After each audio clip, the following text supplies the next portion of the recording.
In this video, we are going to study about the parallel combination of the resistor. Now, in the previous video, we studied the series combination and we understood that in a series combination, the current I passing through all the resistors is same, but the V potential drop on each resistor will be different.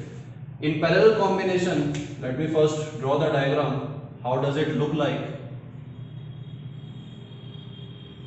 Let us say we have three resistors.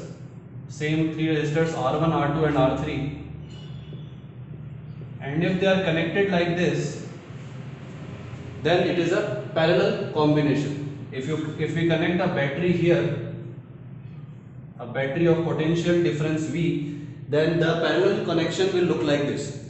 You can notice that each of the two ends of each of the resistor connected to battery. Left end of all the resistors is connected to the positive terminal, right end of all the resistor connected to the negative terminal. So each resistor is connected to the battery. They are not connected to each other, just like in series combination. So here, let us first talk about the current flowing. Now if current I comes out of the battery here and enters here, then at this point it has three parts. It is going to get divided into three branches.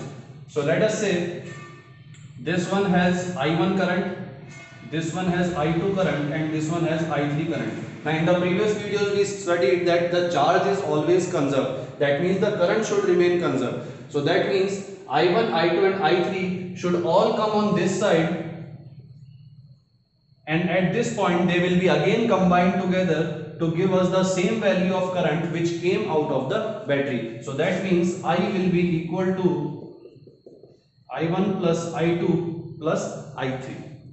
Now this was about the current. Now let us talk about the potential difference. So at this point the potential difference will be V, and here the potential difference will be 0. The same potential difference will be applied here on this branch, and you can see that each branch will have the same potential difference, because if we ignore, so let us say we ignore the R3 and R1, there is only R2 that is connected, then what will be the potential difference on these 2 points? V and 0. If only, let us say R3 is connected, then again the potential will be V and 0, and similarly if R1 is connected, potential will be V and 0. So it is like every resistor is connected separately to the battery. Although they look like a combination, but the potential difference, from the perspective of potential difference, each of the resistor will behave like it is correct. All of them are connected to the same potential difference. So that means the potential drop over R3 will be V, potential drop over R2 will also be V, and potential drop upon R1 will also be equal to V.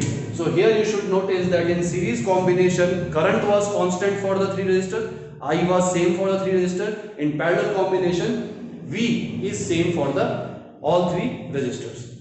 So now we come to the formula. This is I equals to I1 plus I2 plus I3, and if we use Ohm's law, V equals to IR or I equals to V by R, and apply this here, then the total current in the circuit I will be equal to, or the total current I can write it as V by R will be equal to, I1 will be equal to, from here I1 will be equal to V by R1.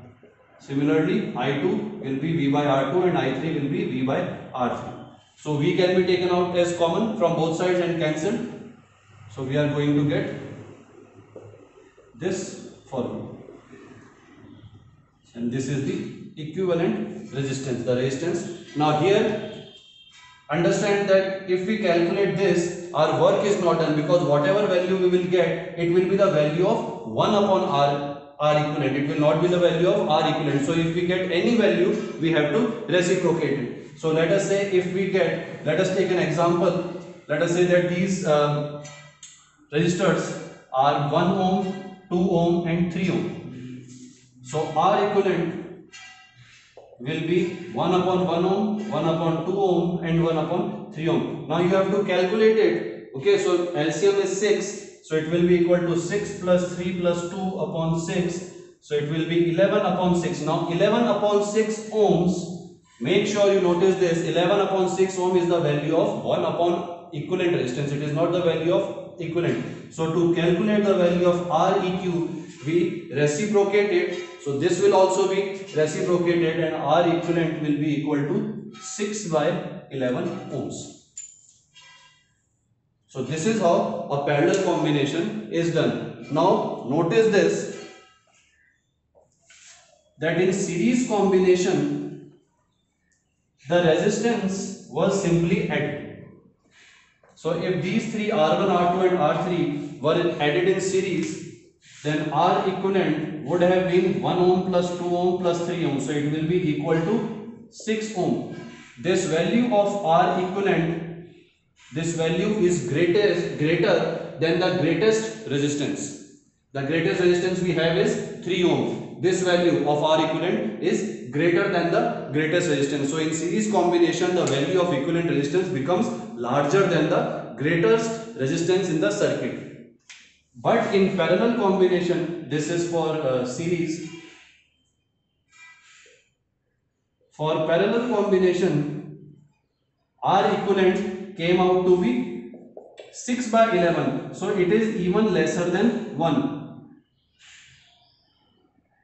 It will be equal to 0.5. It will be equal to 0.55 ohm. And our least resistance was 1. So in parallel combination, the equivalent resistance is lesser than the least. So in series combination, R equivalent is greater than the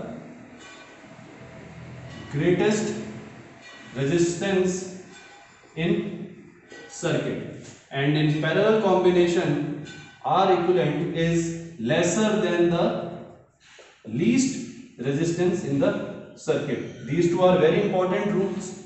They will help you to find out, to check whether the answer that you have calculated is correct or not. Okay, so I hope this is understood. If you have any doubt, you can ask me.